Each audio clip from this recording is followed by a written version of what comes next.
এটা গালি তো তখন হবে যখন বেশ্যাবৃত্তি একটা ঘৃণিত কাজ হবে। এটা গালি তো তখন হবে যখন বেশ্যাবৃত্তি একটা অন্যায় কাজ হবে। এটা গালি তো তখন হবে বেশ্যাবৃত্তি যখন একটা অপমানজনক কাজ হবে। তুমি একদিকে বলবা সম্মানজনক কাজ, আরেকদিকে তোমাকে ওই সম্মান দিলে তুমি মাইন্ড করবা। এর চেয়ে বড় ভণ্ডামি আর কিছুই হতে পারে না। অনেক সময় অনেকে মনে করে যে হুজুররা খামাখা খালি এই যে এই সমস্ত বিষয় নিয়ে এত চিৎকার কেন করে, ভাল লাগে না, মানে না আপনি আপনার মতো থাকেন না ভাই। এই যে আপনারা দেখেন যে এই যে নারী কমিশন যে রিপোর্ট দিছে, এটা তো শুধুমাত্র নারী কমিশনের রিপোর্ট এটা না, এটা হলো আমাদের গোটা জাতির নৈতিকতাকে ধ্বংস করে দেওয়ার ষড়যন্ত্রের একটা নীল নকশা। এর মূল টার্গেট হলো মুসলমানদের পরিবার ব্যবস্থা যেন ধ্বংস হয়ে মুসলমানদের ঘরে ঘরে যেন পতিতাবৃত্তি আর মুসলমানদের ঘরে ঘরে যেন জেনা ব্যভিচার এটা যেন ব্যাপকতা লাভ করে। এর সমস্ত আয়োজন আছে এই প্রস্তাবের মধ্যে, সব আয়োজন আছে এখানে। বলবেন কেমনে আয়োজন আছে? এই কমিশনের রিপোর্ট যদি বাস্তবায়িত হয় তাহলে এমন এমন এমন বিবাহের সিস্টেম এখানে বলা হয়েছে, যেই বিবাহে এই এদের নিয়ম অনুযায়ী যদি বিবাহ করা হয় তাহলে আল্লাহর কোরআন অনুযায়ী ইসলামের বিধান অনুযায়ী সেই বিবাহ শুদ্ধ হবে না। এখানে এমন অনেক রিপোর্ট আছে, এমন অনেক সুপারিশ আছে, যদি এটা বাস্তবায়ন হয় স্বামী স্ত্রীর মধ্যে বিবাহ বিচ্ছেদ হয়ে যাওয়ার পরেও সেই স্বামী স্ত্রীকে এক ঘরে দাম্পত্য সম্পর্ক রক্ষা করার জন্য এই কমিশনের মধ্যে বাধ্য করার রিপোর্ট আছে। আচ্ছা বলেন, একজনের মধ্যে বিবাহ বন্ধন হয় নাই, শুদ্ধ হয় নাই, মনে করেন একটা বিয়ে, যেই নারী পুরুষের মধ্যে বিবাহ শুদ্ধ হয় নাই, এই নারী পুরুষ যদি একসঙ্গে এক ঘরে থাকে আর তাদের মধ্যে যদি দৈহিক সম্পর্ক হয়, ফিজিক্যাল রিলেশন হয়, তাহলে এটাকে কি বলবে? ব্যভিচার বলবে। এটা কি বলবে? প্রতি রাত্রে তাদের ঘরে ব্যভিচার হবে। ব্যভিচারের দ্বারা যদি কোনো সন্তান জন্ম হয় তাহলে সেই সন্তানকে সভ্য এবং ভদ্র মানুষের ভাষায় কি বলে? সভ্য ভাষায় বললাম, বেশ্যা বললে তো রাগ হয় আবার, তো বললাম কি বলে? এদেরকে জারজ সন্তান বলে। আর আরেকটু যদি আমি কথ্য ভাষায় বলি এদের হারামজাদা বলে। তো ঘরে ঘরে পয়দা হবে কি? ঘরে ঘরে পয়দা হবে হারামজাদা, প্রতি রাতে হবে ব্যভিচার। এরপরে মনে করেন একটা বিবাহ বিচ্ছেদ হয়ে গেছে, আল্লাহর কোরআনের নিয়ম অনুযায়ী বিবাহ বিচ্ছেদ হয়ে গেছে, এখন আর তাদের মধ্যে স্বামী স্ত্রী সম্পর্ক নাই, কিন্তু এই আইন বলবে যে না, স্বামী স্ত্রী আছে, এরা এখনো এক ঘরেই থাকবে। ইসলাম বলতেছে স্বামী স্ত্রী নাই, কোরআন বলতেছে স্বামী স্ত্রী নাই, আল্লাহ বলতেছেন স্বামী স্ত্রী নাই, কিন্তু এই কমিশন বলতেছে এরা স্বামী স্ত্রী আছে, এদের সুপারিশ বলতেছে এরা স্বামী স্ত্রী আছে। এখন এই স্বামী স্ত্রী রূপী এই নারী আর পুরুষের প্রতি রাতের সম্পর্কটা কি হচ্ছে? আর এই ব্যভিচারের দ্বারা এদের বছরের পরে যে সন্তানটা জন্ম হচ্ছে, সন্তানটা কি হচ্ছে? অর্থাৎ পুরা পরিবেশটাকে, গোটা সমাজকে জারজ সন্তান দিয়ে ভরে দেওয়ার একটা কৌশল। ঘরে ঘরে ব্যভিচার যেন হতে পারে তার একটা আয়োজন, বাস, আর কিছুই না। আমরা এতটা ক্ষিপ্ত হই? ওনারাই বলতেছেন যে যারা পতিতাবৃত্তি করে এটাকে পতিতাবৃত্তি না বলে, এটাকে খারাপ না বলে, এটাকে শ্রমিকের মর্যাদা দিতে হবে। আচ্ছা বলেন, আপনারা এখানে অনেক অনেক বাস শ্রমিক আছেন, পরিবহন শ্রমিক আছেন, ট্রাক শ্রমিক আছেন, নানা ধরনের শ্রমিক আছেন। আচ্ছা যদি কাউকে ট্রাক শ্রমিক বলা হয়, সে মাইন্ড করবে?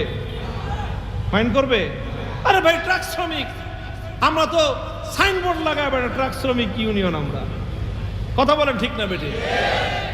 আমরা সাইনবোর্ড লাগাই, অফিস নিয়ে আমি পরিবহন শ্রমিক। কোনদিন কোন শ্রমিককে শ্রমিক বললে সে মাইন্ড করে? সে আরো গর্ববোধ করে যে হ্যাঁ আমি শ্রমিক, আমি শ্রম করে খাই, আমি মেহনত করে খাই, এটা আমার গৌরব, এটা আমার অহংকার, এটা আমার মর্যাদা। তো তোমরা বলতেছো পেশাবৃত্তি নাকি একটা শ্রম, তো তোমাকে যদি আমি এখন যৌন শ্রমিক বলি তো এতে তোমাদের এত গায়ে লাগে কেন? তো তোমার গায়ে লাগে বোঝা গেল যে তুমি যেটা মুখে বলতেছো সেটা তোমার নিজেই সেটা তুমি মানতেছো। যদি তুমি এটাকে যৌন শ্রমী মর্যাদা দিবা তাহলে বেশ্যা তো আর এখন গালি থাকে না, বেশ্যা একটা সম্মানজনক উপাধি হয়। আমরা এটাকে বেশ্যাকে শ্রম হিসাবে গ্রহণ করি না, আমাদের কাছে এটা খারাপ কথা। কিন্তু যারা এটাকে শ্রমের মর্যাদা দেয় তাদের কাছে বেশ্যা এটা কোনো গালি হতে পারে না, সম্মানজনক শব্দ হতে পারে। আমি হুজুর, আপনারা যদি আর কেউ হুজুর বলেন আমার মাইন্ড করার কিছু আছে? বলেন আমি আপনি আমার হুজুর কইলা কেন, গালি দিলা কেন? আপনি হুজুর তো আপনি কি কমান বলেন? ইমাম সাহেব, ইমাম সাহেব তো আপনি ইমাম সাহেব কমো কমু কি? আপনি তো ইমাম। আপনি মুয়াজ্জিন সাহেব, আপনি মুয়াজ্জিন কমো না তো কমু কি? আপনি শ্রমিক, তো আমি আপনাকে শ্রমিক বলুন না তো কি বলবো আমি আপনাকে? বলেন তো। যারা বেশ্যাবৃত্তিকে শ্রম হিসাবে বিবেচনা করতে চান, মূল্যায়ন করতে চান, মর্যাদা দিতে চান, তারা তো ঠিক আছে।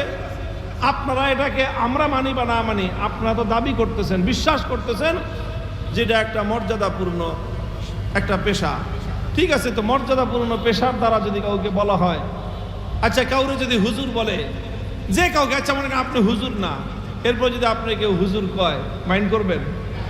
এই যে আমাদেরকে অনেক সময় অনেকে স্যার কয়, বুঝেন নাই? তা আমরা তো স্যার না, হুজুর, কিন্তু স্যার বলে মাইন্ড করি, একটু খুশি হয়েছে, ঠিক আছে স্যার করতেছে খুব। আচ্ছা কোন শ্রমিক মানে একজন সাধারণ মানুষকে, ও বাসের হেল্পার, মনে করেন ওরে যদি কয় এই কন্ট্রাক্টর, মাইন্ড করবে?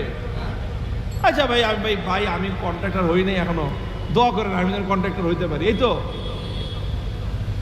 তারে ভাই, তোমরা যখন বেশ্যাবৃত্তিকে শ্রম হিসাবে মর্যাদা দিতে চাও, শ্রম হিসাবে যখন বিশ্বাস করো, তাহলে বেশ্যা মানে হলো যৌন শ্রমিক। তো তোমাকে যৌন শ্রমিক বললে তোমার তো গর্বিত হওয়ার কথা। এটাকে মাইন্ড করো কেন তুমি? আমি বুঝলাম না, মাইন্ড করবা কেন? ট্রাক শ্রমিককে ট্রাক শ্রমিক বললে মাইন্ড করে না, হুজুর রে হুজুর বললে যে হুজুর হয় নাই এখনো, বুঝেন নাই? আরে হুজুর হইতে হলে তো মরনা হইতে হয়। আরে হুজুর হইতে হলে কি হইতে হয়? মরনা পাশ করতে হয়। মরনা পাশ করতে হলে কমপক্ষে 16 বছর পড়াশোনা করতে হয়। 16 বছর পড়াশোনা করে নাই, মাত্র 3 বছর পড়ছে, এরাও তো মানুষ হুজুর কয়।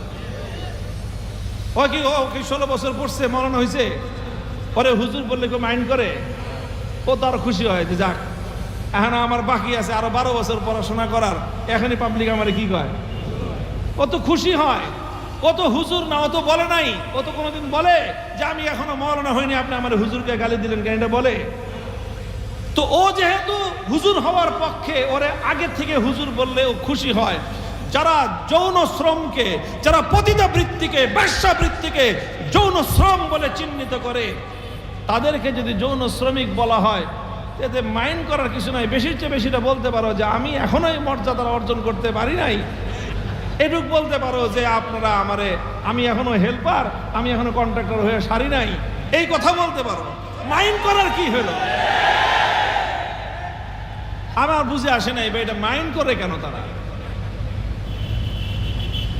এটা গালি তো তখন হবে যখন বেশ্যাবৃত্তি একটা ঘৃণিত কাজ হবে। এটা গালি তো তখন হবে যখন বেশ্যাবৃত্তি একটা অন্যায় কাজ হবে। এটা গালি তো তখন হবে বেশ্যাবৃত্তি যখন একটা অপমানজনক কাজ হবে। তুমি একদিকে বলবা সম্মানজনক কাজ, আরেকদিকে তোমাকে ওই সম্মান দিলে তুমি মাইন্ড করবা। এর চেয়ে বড় ভণ্ডামি আর কিছুই হতে পারে না। তুমি বলতেছো এটা সম্মানজনক কাজ, ওই সম্মান তোমার দিলে তুমি মাইন্ড করো। তুমি বেশির চেয়ে বেশি বলতে পারো, এটা অবাস্তব। তুমি এটাকে অসম্মান বলতে পারো না। তুমি নিজে বলতেছো যেটা সম্মান, আমি তোমাকে সেই সম্মানটা দিলাম। তুমি বেশির চেয়ে বেশি বলতে পারো যেটা অবাস্তব, কিন্তু তুমি এটাকে অসম্মান বলতে পারো না, এটাকে তুমি গালি বলতে পারো না। মুহতারাম হাজিরিন, বলতেছিলাম যে এই সব আয়োজন, আর এই সব আয়োজনের পিছনে, এর পেছনে মূল টার্গেট হলো দুইটা। কয়টা? প্রথম টার্গেট হলো গোটা মুসলিম সমাজ থেকে পরিবার সিস্টেমকে ভেঙে চূর্ণ বিচূর্ণ করে দেয়া। আমাদের বাংলা ভাষায় একটা গল্প আছে, লেসকাটা শিয়াল। শুনছেন গল্প? লেসকাটা শিয়াল। ওই লেসকাটা শিয়াল করছে কি, আপনার একজনের বাড়িতে গেছে, বাড়িতে চুরি করে খাইতে গেছে। তো ওই যে মানে যে কোনোভাবে রাতের বেলায় মুরগি ধরতে গেছে, ঘটনাচক্রে ওই দিন গৃহস্থ প্রতিদিন মুরগি চুরি হয়, শিয়ালে খেয়া যায়। আজকে দাও নিয়ে খাড়া আছে, আজকে আসুক। তো শিয়াল তো আর এটা জানে না যে রাত্রেবেলায় যে আজকে ঘরের মালিক দাও নিয়ে দাঁড়াইছে। ও যেই নাকি মুরগি চুরি করতে আসছে, দিছে এক কোপ। তো শিয়াল তো চালাক, ও এমনভাবে ফসকায় গেছে যে ওর গায়ে লাগে নাই, লাগছে গিয়ে লেজে। এখন ওর লেজ কেটে পড়ে গেছে। এখন ও যখন জঙ্গলে গেছে, এখন তো ওর লেজ নাই, সব শিয়ালের লেজ আছে। এখন ওই লেজ ছাড়া সব শিয়ালের মধ্যে থাকলে এটা একটা অসম্মানের ব্যাপার। লেজ ছাড়া শিয়াল দেখতে কিরকম দেখা যাবে? লেজ কাটা কুত্তা দেখলে কিরকম লাগে? পশু জগতের মধ্যে চতুষ্পদ জন্তুর জন্য লেজটাই হলো তাদের সতর ঢাকার, তাদের লজ্জাস্থান ঢাকার জিনিস। এই লেজটাই হলো তাদের সবকিছু করার জিনিস। এখন ওর লেজ নাই, এখন ওর তো মান সম্মান সব গেছে। এখন যেই অন্যান্য শিয়ালের মধ্যে যখন যাবে, সব এই সারা তো লেজ কাটা। বুদ্ধি করছে যে কি করা যায়, আমি গেলে তো সবাই আমার লেজ কাটা বলবে। এখন সে যা বলতেছে যে আজকে বাড়িতে, অন্যান্য দিন তো মোরগ চুরি করে খাইতে হয়, আজকে ওই বাড়িতে মুরগি গেলে বাড়ির মালিকরা একদম মুরগি মানে এটারে জবাই করে ঝুলে ছেড়ে দিয়েছে, গেলেই খাওয়ানো যায়, গেলেই খাওয়ানো যায়। তাই নাকি? সব শিয়ালের লোভ লাগছে যে গেলেই বলে খালি মুরগি মাগনা মাগনা। আজকে হট টার্গেট যা শালানা, আমার যেরকম কোপায় লেজ কাটছে, তোরা মুরগি খাইতে গেলে তখন জোরে লেজটা কেটে যায়। ওই শিয়ালের কথায়, মিথ্যা কথার প্রলোভনে পড়ে যেই সমস্ত শিয়াল আসছে, সব শিয়াল ওই বাড়িওয়ালার দায়ের কোপ খেয়ে সবগুলো লেজ হারাইছে। এখন পাশ্চাত্যের এই যে সমাজ ব্যবস্থা এখন আছে, টাকা পয়সা আছে, অর্থকরী আছে, জৌলুস আছে, ভোগ বিলাসিতা আছে, সব দিকের উন্নতি আছে, কিন্তু তাদের পরিবারগুলোর মধ্যে চরম অশান্তি বিরাজ করতেছে। পরিবার ব্যবস্থা ভেঙে গেছে ইউরোপিয়ান সমাজে, আমেরিকান সমাজে। তাদের মধ্যে খুব অল্প সংখ্যক মানুষের জীবনেই পরিবারে শান্তি নিয়ে বসবাস করার মতো পরিবেশ আছে। এখন ওরা এই পারিবারিক ব্যবস্থার শান্তি থেকে বঞ্চিত হয়ে গেছে, আর সেটাকে তাদের মধ্যে ফিরে আনতে পারতেছে না। এখন ওদের নিজেদের লেজ কাটা গেছে। এখন ওরা নানাভাবে ছলে বলে কৌশলে মুসলমানদেরও যেন লেজ কাটা যায়, সেই চেষ্টা নিয়েই ওরা এখন ব্যস্ত আছে। আর এই সকল ওদের কিছু এজেন্ট, কিছু দালাল, ওদের কিছু চামচা, কিছু পেইড এজেন্ট গোষ্ঠী মুসলমানদের সমাজের মধ্যে, নামধারী মুসলমান, এদেরকে লেলায় দিছে যেন এরা নানাভাবে চক্রান্তের মাধ্যমে মুসলমান সমাজ থেকে পরিবার ব্যবস্থাকে ধ্বংস করে দিতে পারে। এই কমিশনের যে রিপোর্ট, এর মূল 318 পৃষ্ঠার রিপোর্ট আমরা পড়ে দেখেছি। আমাদের কাছে মনে হয়েছে এর প্রধান টার্গেট হলো পরিবার ব্যবস্থাকে ধ্বংস করা। 2 নম্বর টার্গেট হলো LGBTQ, সমাজের মধ্যে সমকামিতাকে প্রমোট করা। এটা দেখেন, দুনিয়ার সভ্য সমাজ কেমনে এটা কল্পনা করতে পারে, যাদের মধ্যে ন্যূনতম বিবেক বুদ্ধি, ন্যূনতম সাধারণ মানেরও যদি কোনো মানুষের মধ্যে বিবেক থেকে থাকে, এটা কোনো বিবেকবান মানুষ গ্রহণ করতে পারে না। পুরুষে পুরুষে বিবাহ, নারীতে নারীতে বিয়ে, এটাই হলো এখন পশ্চিমা ইউরোপিয়ানদের, আমেরিকানদের, জাতিসংঘের প্রধান এজেন্ডা। সারা দুনিয়াতে সমকামিতাকে প্রমোট করা এবং সারা দুনিয়াতে সমকামিতাকে বৈধতা দিয়ে সমাজকে সমকামিতা দিয়ে ভরে দেওয়া।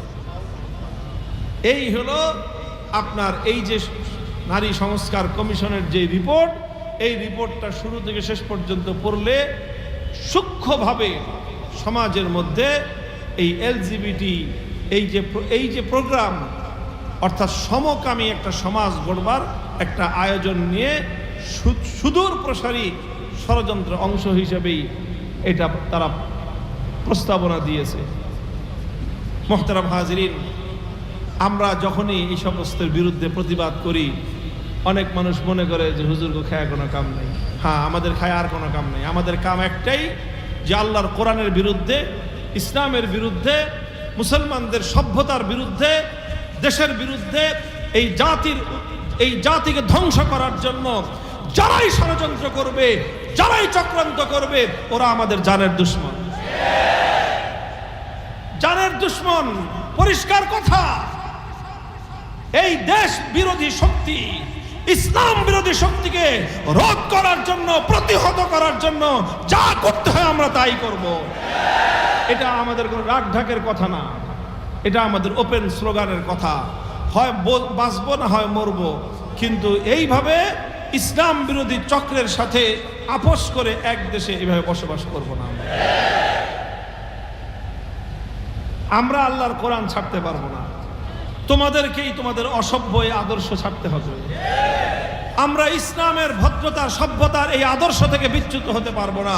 তোমাদেরকেই পশ্চিমা অসভ্যতার কালচারকে পরিত্যাগ করতে হবে যদি এক দেশে থাকতে চাও। আর যদি থাকতে আমাদের মতো, আমাদের ইসলামের আদর্শকে যদি তোমাদের এতই খারাপ লাগে, চলে যাও, কোনো আপত্তি নাই।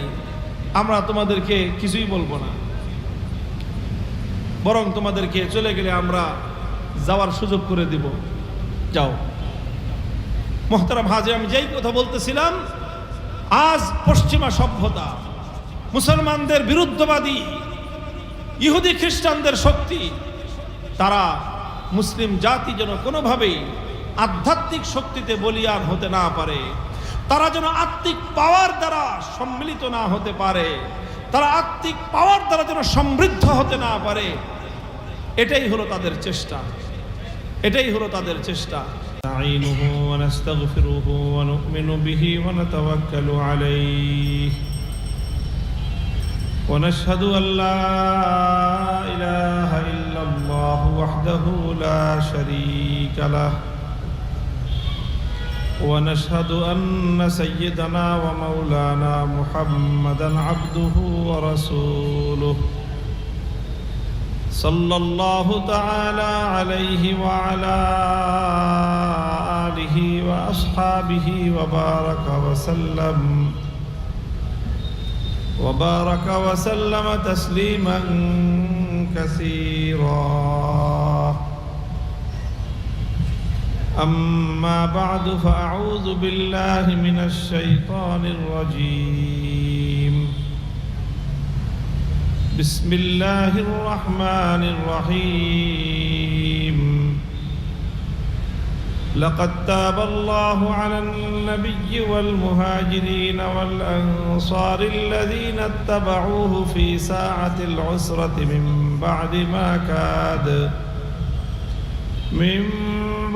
ما كاد يزيغ قلوب فريق منهم ثم تاب عليهم إنه بهم رؤوف رحيم.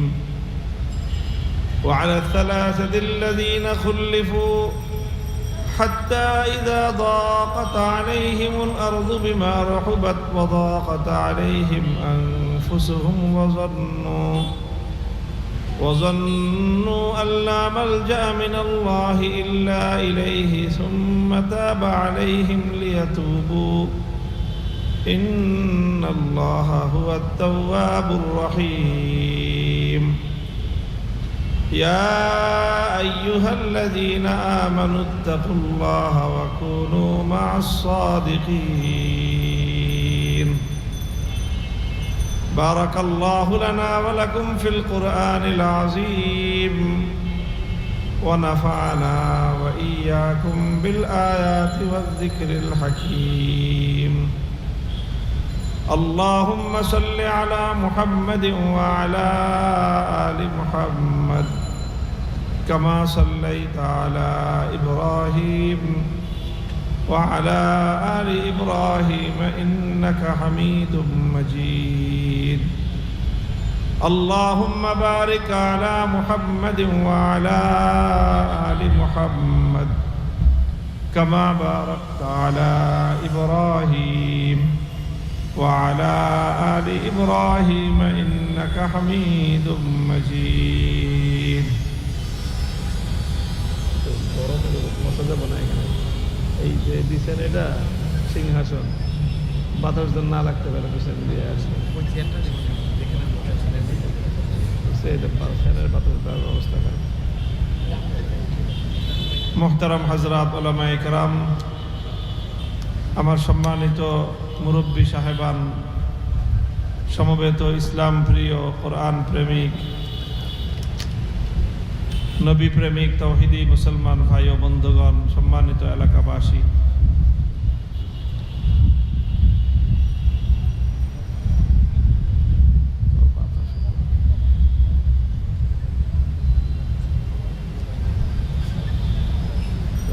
সামনে থেকে বাতাসের দিকে না লাগে এদিকে লাগে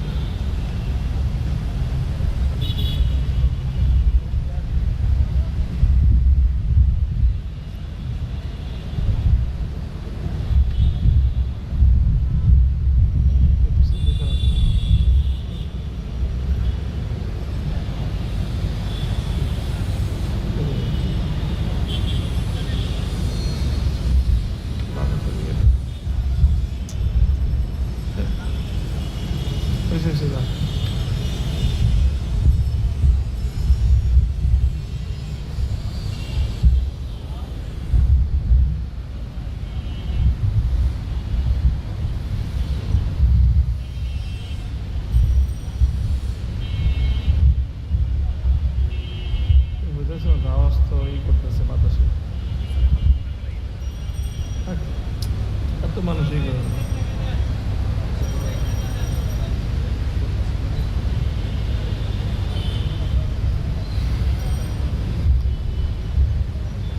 আবার দুরূদ শরীফ আল্লাহুম্মা সাল্লি আলা মুহাম্মাদিন ওয়া আলা আলি মুহাম্মাদ কামা সাল্লাইতা আলা ইব্রাহিম ওয়া আলা আলি ইব্রাহিম ইন্নাকা হামিদুম মাজিদ اللهم بارك على محمد وعلى آل محمد كما باركت على إبراهيم وعلى آل إبراهيم إنك حميد مجيد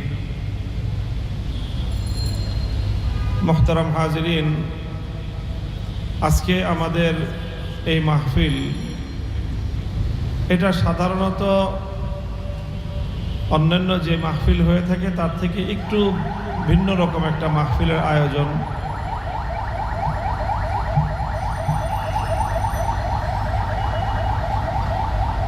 এই মাহফিলটার শিরোনাম হলো ইসলাহি মাহফিল ইসলাহি অর্থ হলো আত্মসংশোধন মানুষকে পরিশুদ্ধ করা নিজেকে পরিশুদ্ধ করা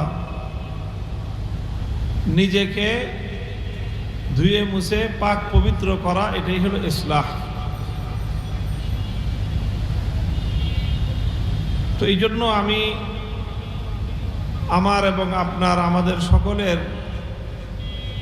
ভিতরটা যেন পরিষ্কার হতে পারে এবং আমরা যেন নিজেদেরকে সংশোধন করতে পারি সেই সংশোধনের পথ এবং পদ্ধতি সেই সংশোধনের উপায় এই সকল বিষয় নিয়ে আমি কিছু আলোকপাত আপনাদের সামনে করব মানুষের ভিতরটা যদি পরিশুদ্ধ না হয় তাহলে বাহ্যিকভাবে মানুষ যত ভালো কাজকর্মই করুক না কেন মানুষের এই ভালো কাজের কোনো দাম নেই কোনো মূল্য নেই ভিতরটা যদি পরিষ্কার না হয় ভিতরটার অর্থ হলো মানুষের আত্মা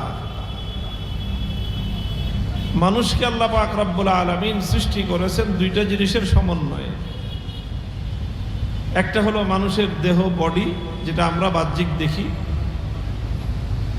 আরেকটা হলো এই বডির ভিতরে মানুষের একটা আত্মা আছে, মানুষের একটা কলব আছে, মানুষের রূহ আছে। এই আত্মা, রূহ এবং মানুষের এই দেহ, শরীর, এই দুইটার সমন্বয় হলো মানুষ।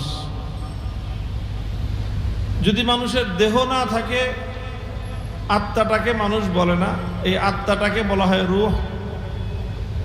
আবার যদি রূহ না থাকে, আত্মা না থাকে, তাহলে এই দেহটাকে মানুষ বলা হয় না, আত্মাবিহীন দেহকে বলা হয় মরা লাশ।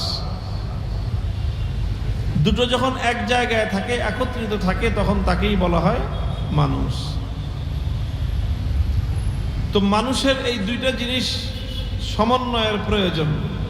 একটা হলো মানুষের বাহ্যিক দেহ, আর একটা হলো এই দেহের যে চালিকা শক্তি, এর নাম হলো রূহ বা এর নাম হলো আত্মা।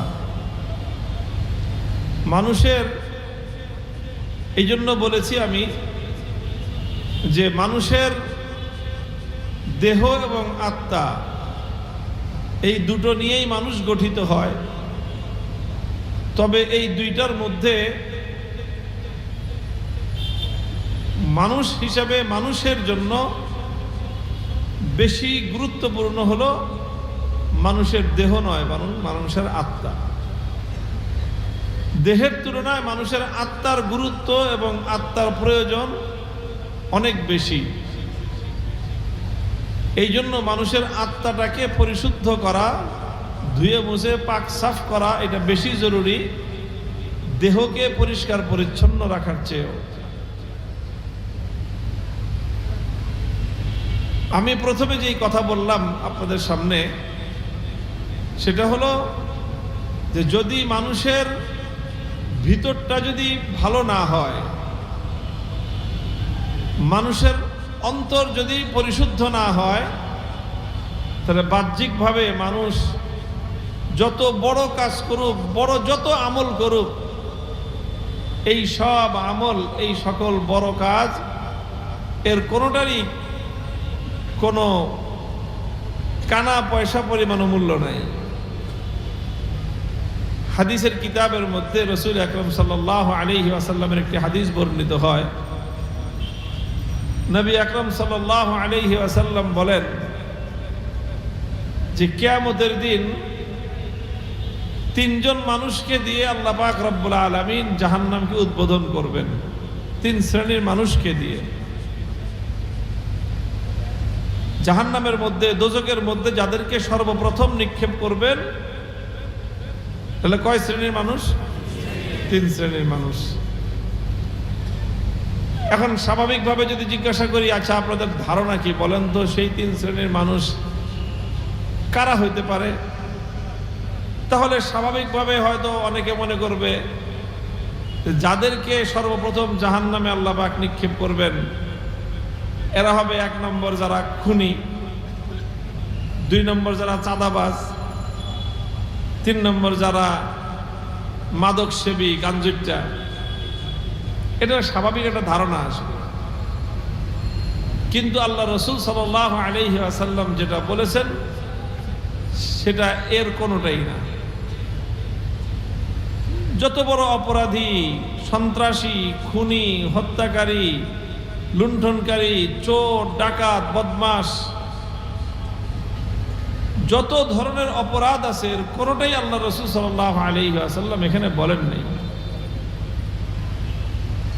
নবী আকরাম সাল্লাল্লাহু আলাইহি ওয়াসাল্লাম যেই তিন ব্যক্তির দ্বারা আল্লাহ পাক রব্বুল আলামিন যেই তিনজনকে সর্বপ্রথম জাহান্নামের মধ্যে নিক্ষেপ করবেন, সেই তিনজনের পরিচয় শুনলে যারা আগে কখনো শুনে নাই তারা স্তম্ভিত হয়ে যাবে। যেটা বলে কি, যেই তিন ব্যক্তিকে আল্লাহ পাক রব্বুল আলামিন প্রথমে জাহান্নামে নিক্ষেপ করবেন, তার মধ্যে একজন হলো আলেম, আরেকজন হলো মুজাহিদ, আরেকজন হলো দানবীর, দান করে, অনেক দান খয়রাত করে। এই তিন ব্যক্তিকে আল্লাহ পাক রব্বুল আলামিন জাহান্নামের মধ্যে নিক্ষেপ করবেন। এখন বলবেন হুজুর দান করছে, কি অপরাধ করছে? সে জিহাদ করছে, মুজাহিদ জিহাদ করছে, কি অপরাধ করছে? আলেম ভালো মানুষ, কি অপরাধ করছে? তাকে আল্লাহ পাক রব্বুল আলামিন জাহান্নামের মধ্যে নিক্ষেপ করবেন কেন? নবী আকরাম সাল্লাল্লাহু আলাইহি ওয়াসাল্লাম বলেন যে আল্লাহ পাক রব্বুল আলামিন এই তিন ব্যক্তিকে ডাকবেন। ডেকে যে ব্যক্তি মুজাহিদ, আল্লাহর রাস্তায় জিহাদ করতে করতে জীবন দিয়ে দিছে, শহীদ হয়ে গেছে, আল্লাহ পাক তাকে ডেকে জিজ্ঞাসা করবেন যে আমি তোমাকে দুনিয়াতে পাঠাইছিলাম, তোমাকে একটা জীবন দিয়েছিলাম, তোমাকে আমি অনেক নিয়ামত দিয়েছিলাম, তাহলে তুমি আমার এই নিয়ামতগুলি লাভ করে, আমার এই নিয়ামত পেয়ে তুমি কি করছো আমার জন্য? তো মুজাহিদ বলবে যে আল্লাহ, আর কি করতে পারতাম? আমি আপনার রাস্তায় যুদ্ধ করতে করতে, জিহাদ করতে করতে আমি আমার জীবনটা পর্যন্ত আমি আপনার রাস্তায় বিলিয়ে দিলাম। এরপরে আপনি কোন যে আমি কি করছি? আমার ছিল জীবন সবচেয়ে দামি, সেই জীবনটাই তো আমি আপনার জন্য দিয়ে দিছি। আল্লাহ পাক রব্বুল আলামিন বলবেন যে তোমার সব কথা ঠিক আছে, তোমাকে আমি জীবন দিয়েছিলাম মূল্যবান, সেই জীবন তুমি দিয়ে দিছো জিহাদ করতে করতে, জিহাদের রাস্তায় তুমি জীবন বিলিয়ে দিছো, এটাও সঠিক, কিন্তু তোমার একটা কথা ভুল, মিথ্যা। তুমি যে বললা যে আমার জন্য দিছো, তোমার এই কথাটা মিথ্যা। তুমি জীবন দিছো, লড়াই করছো, সংগ্রাম করছো, তুমি জিহাদ করছো, জিহাদ করতে করতে শহীদ হয়ে গেছো, কিন্তু কোনোটাই তুমি আমার জন্য করো নাই। কেন করছো? লিইউকাল আন্নাকা জারিউন। তুমি এই জন্য করেছো জিহাদ, তুমি এই জন্য করেছো লড়াই, শত্রুর বিপক্ষে, কাফেরের বিরুদ্ধে, বেঈমানের বিরুদ্ধে, অপরাধীর বিরুদ্ধে, দুষ্কৃতিকারীর বিরুদ্ধে তুমি লড়াই এই জন্য করছো যে তুমি যেমন লড়াই করতে করতে যখন জীবন দিয়ে দিবা, দুনিয়ার মানুষ তোমাকে বলবে যে বাহাদুর, দুনিয়ার মানুষ তোমাকে বলবে বীর পুরুষ, দুনিয়ার মানুষ তোমাকে শহীদ বলে স্লোগান দিবে, জিন্দাবাদ বলবে, দুনিয়ার মানুষের কাছে তুমি অনেক বড় মর্যাদা পাইবা। এই জন্য তুমি এই লড়াইটা করছো, আর এই জন্য তুমি জীবন দিছো। ফাকাদ কিল, তো তুমি যেটার জন্য জীবন দিছিলা, সেই জীবন দেওয়ার পরে তো তুমি সেটা পেয়ে গেছো দুনিয়াতে, কারণ তুমি মারা যাওয়ার পরে দুনিয়ার প্রত্যেকটা মানুষ তোমার নামে বাহবা দিছে, সবাই তোমার প্রশংসা করছে, সবাই তোমার নামে বলছে যে অমুক বীর পুরুষ। তো তুমি যেটা চাইছো সেটা তো পেয়ে গেছো, আমার কাছ থেকে কি চাও তুমি আজকে? আমার কাছে তোমার আর কোনো পাওনা নাই, তুমি যেটার জন্য করছিলা সেটা তুমি দুনিয়াতে পেয়ে গেছো। এটা হলো প্রথম ব্যক্তি। আল্লাহ পাক রব্বুল আলামিনের পরে আলেমকে ডেকে জিজ্ঞাসা করবেন, এই বেটা আলেম, তোমাকে আমি জীবন দিলাম, সম্পদ দিলাম, ধন দৌলত দিলাম, তোমাকে আমি হায়াত দিলাম, সুস্থতা দিলাম, এত নিয়ামত দিলাম, তুমি এই নিয়ামত দিয়ে আমার জন্য কি করেছো? আলেম বলবে যে আল্লাহ বলেন কি আমি কি করছি? মানে আমি আমার সারাটা জীবন আপনার রাস্তায়, আপনার কোরআনের রাস্তায়, আপনার হাদিসের পথে আমি এলেম প্রচার করতে করতে আমি সারা জীবন এই পথে আমি ব্যয় করে দিলাম, আর আপনি কোন আমি কি করছি? আল্লাহ পাক রব্বুল আলামিন আলেমকে বলবেন যে হ্যাঁ, তোমার সবগুলি কথা সত্য, তুমি অনেক এলেম শিখছো, তুমি সেই এলেম অনেক প্রচার করছো, সেই এলেম তুমি অনেক মানুষকে শিখাইছো, সেই এলেম দিয়ে তুমি দুনিয়ার মানুষের অনেক উপকার করছো, সব কথা সত্য, তবে একটা কথা মিথ্যা। তুমি যে মাঝখান দিয়ে বললা আমার জন্য, এই কথাটা তোমার মিথ্যা, তুমি আমার জন্য করো নাই, বরং তুমি এই জন্য করছো লিউকাল আন্নাকা আলিমুন, তুমি এই জন্য এই এলেমের প্রচার করছো, তুমি এই জন্য ওয়াজ করছো, তুমি এই জন্য মানুষের কাছে দ্বীন প্রচার করছো, মানুষকে দ্বীন শিখাইছো, যাতে মানুষ তোমার প্রশংসা করে যে বাপরে বাপ, বিরাট বক্তা, বিরাট হুজুর, বিরাট আলেম, মানুষের প্রশংসা পাওয়ার জন্য তুমি এই কাজ করছো, আমি আল্লাহর কাছ থেকে প্রতিদান পাওয়ার নিয়তে তুমি করো নাই। কাজেই তুমি যে উদ্দেশ্যে করছো সেটা তুমি দুনিয়াতে পেয়ে গেছো। দুনিয়াতে তোমার নাম হয়েছিল অনেক বড় আলেম, দুনিয়াতে মানুষ তোমাকে দেখলে সম্মান করত, তোমার মাহফিল হইলে লক্ষ লক্ষ মানুষ জমা হইতো, মানুষ তোমার নামে জিন্দাবাদ স্লোগান দিত, তোমাকে সারা দুনিয়ার মানুষ বড় বড় হাদিয়া দিত, অনেক সম্মান দুনিয়াতে পাইছো মানুষের কাছ থেকে। যা যা তুমি চাইছিলা সব তুমি পেয়ে গেছো। কাজে আজকে আমার কাছ থেকে তুমি কি চাও? কারণ তুমি তো আমার জন্য কিছু করো নাই, যেটার জন্য করছো সেটা তুমি পেয়ে গেছো। এরপর আল্লাহ পাক রব্বুল আলামিন দানবীরকে ডাকবেন, তোমাকে আমি এত সম্পদ দিছিলাম, এত সম্পদের পাহাড় আমি তোমাকে দিয়েছিলাম, তুমি সেই সম্পদের পাহাড় দিয়ে কি করছো?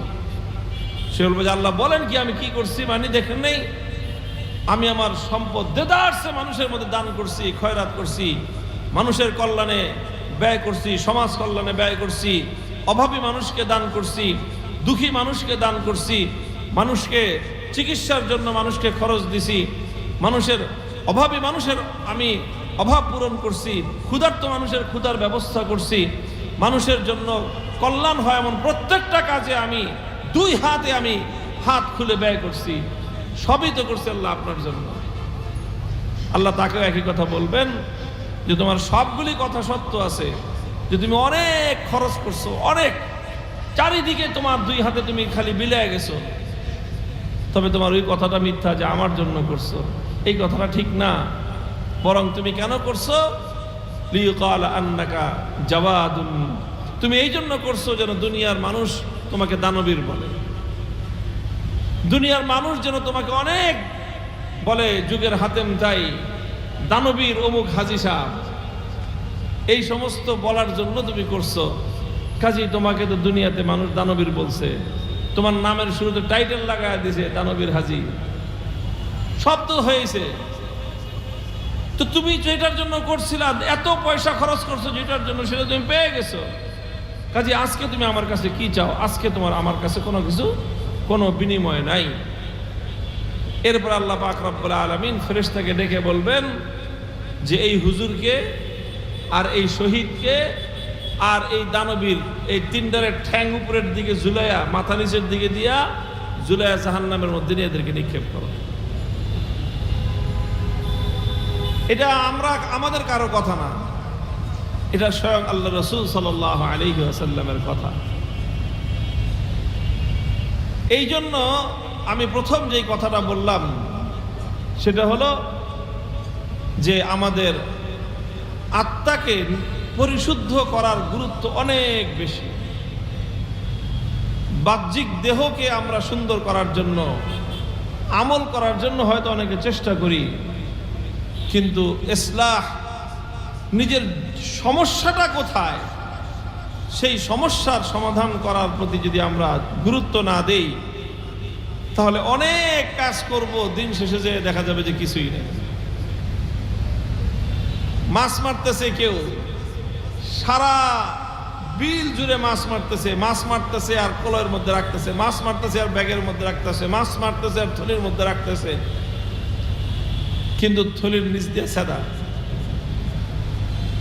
এখন থলির নিচ দিয়ে যদি সাদা থাকে, সারা বিলের মাছ মারতেছে আর রাখতেছে, বিলের ওই পারে যায় দেখবে যে থলির মধ্যে মাছ একটাও নাই। এই জন্য আমাদের খুব সতর্ক হওয়া উচিত, খুব খেয়াল করা উচিত যে আমরা কি করতেছি। ফাসাউফা তারা ইযান কাশাফাল গুবারু, ফাসাউফা তারা ইযান কাশাফাল গুবারু আফারাসুন তাহতা রিজলিকা আম হিমারু। রাতের অন্ধকারে ঘোড়ার পিঠে সওয়ার হয়ে টকবক টকবক টকবক করতে করতে যেতেছে, আর মনে করতেছে যে আমি ঘোড়ার উপরে সওয়ার হয়ে যেতেছি, ঘোড়সাওয়ার। সকালে যখন অন্ধকার দূর হয়ে আলো ফুটছে, তখন দেখি কিসের ঘোড়া, এটা গাধার উপরে বসে রয়েছে। তো ভাই, আমাদের যেন এরকম হালাত না হয়, এরকম অবস্থাটা যেন আমাদের না হয়, আমরা নিজেদেরকে পরিশুদ্ধ করার চেষ্টা করি, নিজেদের অন্তরকে পরিশুদ্ধ করার চেষ্টা করি। রাসূল আকরাম সাল্লাল্লাহু আলাইহি ওয়াসাল্লাম এই জন্যই বলেছেন আলা ইন্না ফিল জাসাদি লামুদগাতান ইযা সালুহাত সালুহাল জাসাদু কুল্লুহু ওয়া ইযা ফাসাদাত ফাসাদাল জাসাদু কুল্লুহু আলা ওয়া হিয়াল কলব আলা ইন্না ফিল জাসাদি লামুদগাতান ইযা সালুহাত সালুহাল জাসাদু কুল্লুহু ওয়া ইযা ফাসাদাত ফাসাদাল জাসাদু কুল্লুহু আলা ওয়া হিয়াল কলব। আল্লাহ নবী বলেন যে মানব দেহের মধ্যে একটা গোশতের টুকরা আছে, মানুষের বডির মধ্যে একটা গোশতের টুকরা আছে। ওই গোশতের টুকরাটা যদি ভালো হয়ে যায় তাই গোটা মানুষটাই ভালো হয়ে যায়, আর ওই গোশতের টুকরাটা যদি নষ্ট হয়ে যায় তো সারা মানুষটাই নষ্ট হয়ে যায়। একটা মানুষ ভালো না খারাপ, একটা মানুষ সে কল্যাণকর না অকল্যাণকর, এটা নির্ভর করে ওই গোশতের টুকরাটার উপর। এরপর আল্লাহ নবী বলেন সেই গোশতের টুকরাটার নাম হলো মানুষের কলব, মানুষের হার্ট, মানুষের হৃদয়। অন্তরটাকে শুদ্ধ করতে হবে, পরিশুদ্ধ করতে হবে, অন্তরকে পরিশুদ্ধ করতে হবে। আত্মাকে যদি আমরা পরিশুদ্ধ করতে না পারি, আর যদি ভুল থেকে যায়, আত্মার মধ্যে যদি সমস্যা থেকে যায়, তাহলে দিন শেষে গিয়ে, জীবনের শেষে গিয়ে দেখব যে আমার ঝুড়ি ফাঁকা, আমার থলে ফাঁকা, আমার ব্যাগের মধ্যে কিছুই নাই। কারণ ব্যাগ যদি নিচের দিক দিয়ে ছিদ্র থাকে, ফাঁকা থাকে, এই ব্যাগের মধ্যে আমি যত বেশি মালামাল রাখি না কেন, এই ব্যাগের এই থলির মধ্যে আমি যত মূল্যবান মালামালি রাখি না কেন, গন্তব্যে গিয়ে আমি আমার থলের মধ্যে কোনো কিছুই খুঁজে পাবো না। দেখবো যে খালি হাত যায় তো যায়, হাত যায় তো যায়, বাজে না কোনো, খেয়ে যায় দেখে যে তলা নাই। মুহতারাম হাজিরিন, আল্লাহ পাক রব্বুল আলামিন আমাদেরকে আমাদের আত্মাকে পরিশুদ্ধ করার তৌফিক দান করেন। আমরা কিভাবে আমাদের অন্তরকে, আমাদের ভিতরটাকে পরিশুদ্ধ করতে পারি, কিভাবে পারি, আমি এই জন্য দুইটা কথা আমি আপনাদেরকে বলবো। দুইটা কথা। একটা, মানুষের ভিতরটাকে নিজেকে পরিশুদ্ধ করবার, নিজেকে সংশোধন করবার একটা পন্থা এবং একটা পদ্ধতি হলো, এটা অন্যের সহযোগিতায় করতে হয়। আর একটা পদ্ধতি, এটা নিজেরটা নিজে করতে হয়। নিজে নিজে নিজে নিজের উপরে মেহনত করতে হয়। যেরকম একজন মানুষ যদি দুনিয়াতে অসুস্থ হয়ে যায়, তাহলে তার সুস্থতা অর্জন করার জন্য ট্রিটমেন্টের প্রয়োজন, চিকিৎসার প্রয়োজন। চিকিৎসাটা মানুষ দুইটা কাজ করতে হয়। একটা অসুস্থ মানুষ যদি তার রোগ থেকে মুক্তি চায়, সে যদি অসুস্থতা থেকে মুক্তি চায়, তাহলে তাকে দুইটা কাজ করতে হবে। এক নম্বর কাজ হলো তাকে একজন চিকিৎসকের শরণাপন্ন হওয়া লাগবে, একজন ডাক্তারের শরণাপন্ন হওয়া লাগবে, ডাক্তারের পরামর্শ নিতে হবে, গাইড নিতে হবে, ডাক্তারের কাছে যাইতে হবে, ডাক্তারের কাছে গিয়ে নিজের সমস্যার কথা বলতে হবে, রোগের কথা বলতে হবে। এই সব কিছু বলার পরে ডাক্তার তাকে একটা গাইডলাইন দিবে, প্রেসক্রিপশন দিবে, চিকিৎসাপত্র দিবে, চিকিৎসা ব্যবস্থা দিবে, সব কিছু দিবে। যে ওষুধ লিখে দিল, কিছু করণীয় দিল, কিছু বর্জনীয় দিল, বলল যে হাঁটতে হবে, পরিশ্রম করতে হবে, ব্যায়াম করতে হবে, অথবা রেস্ট করতে হবে, এগুলো খাইতে হবে, এগুলো খাওয়া যাবে না, এই ওই ওষুধ খাইতে হবে। ডাক্তারের একটা সাজেশন প্রয়োজন। এখন ডাক্তার তো খুব ভালো সাজেশন দিয়ে দিল, ডাক্তার খুব উন্নত মানের চিকিৎসা দিয়ে দিল, ডাক্তার খুব দামি দামি ঔষধ দিয়ে দিল, একেবারে খুব ইফেক্টিভ ঔষধ, কিন্তু রোগী এটার কোনোটাই ঔষধ খাইল না। সে ডাক্তারের কাছ থেকে পরামর্শ নিল ঠিক, কিন্তু ডাক্তারের পরামর্শ মানল না। তাহলে এই রোগী সুস্থ হতে পারবে? রোগীর সুস্থ হওয়ার জন্য তাকে দুটো জিনিসই করতে হবে। একদিকে তাকে যেরকম ডাক্তারের শরণাপন্ন হতে হবে, ডাক্তারের কাছ থেকে পরামর্শ নিতে হবে, আরেক দিকে ডাক্তারের পরামর্শের আলোকে নিজের পরিশ্রমটা নিজে করতে হবে, নিজের কাজটুকু নিজে করতে হবে। তাহলে এই দুইটার সমন্বয়ে দেখা যাবে একদম চরম অসুস্থ মানুষও কিছুদিন চিকিৎসা নেওয়ার পরে ইনশাআল্লাহ সুস্থতা লাভ করবে। ঠিক তদ্রূপ আত্মার জগতেও মানুষকে যদি পরিশুদ্ধি লাভ করতে হয়, হাদিসের দ্বারা বোঝা যায় মানুষের দেহ যেরকম অসুস্থ হয় মানুষের আত্মাও এরকম অসুস্থ হয়। মানুষের দেহের যেরকম খাদ্য আছে, খোরাক আছে, মানুষের দেহের জন্য খাদ্য আর খোরাকের প্রয়োজন আছে না নাই? খাদ্যের প্রয়োজন আছে, পানির প্রয়োজন আছে। খাদ্য গ্রহণ না করে, পানি গ্রহণ না করে একজন মানুষ কতক্ষণ পর্যন্ত নিজের দেহটাকে সুস্থ রাখতে পারবে? একদিন, 2 দিন? 2 দিন যদি লাগাতার কোনো মানুষের দেহে খাদ্য এবং পানীয় না দেওয়া হয়, তৃতীয় দিন সোজা হয়ে দাঁড়াইতে পারবে? দ্বিতীয় দিনই তো পারবে না, মাথা ঘুরে চক্কর দিয়ে পড়ে যাবে জমিনের মধ্যে। হ্যাঁ, যদি ফ্যাসিবাদী আমলে রানা প্লাজা ট্র্যাজেডিতে রেশমা নামক কেউ হয়, তাহলে 17 দিন পর্যন্ত পারবে। কিন্তু স্বাভাবিক দেশে, সাধারণ দেশে, সাধারণ কোনো নাগরিকের পক্ষে এটা সম্ভব না। তো একটা দেহকে সুস্থ রাখার জন্য যেরকম মানুষের খাদ্য এবং পানীয়ের প্রয়োজন আছে, দেহের যেরকম খোরাক আছে, মানুষের আত্মারও এরকম খোরাক আছে। মানুষের দেহের যেরকম রোগ আছে, মানুষের আত্মারও এরকম রোগ আছে।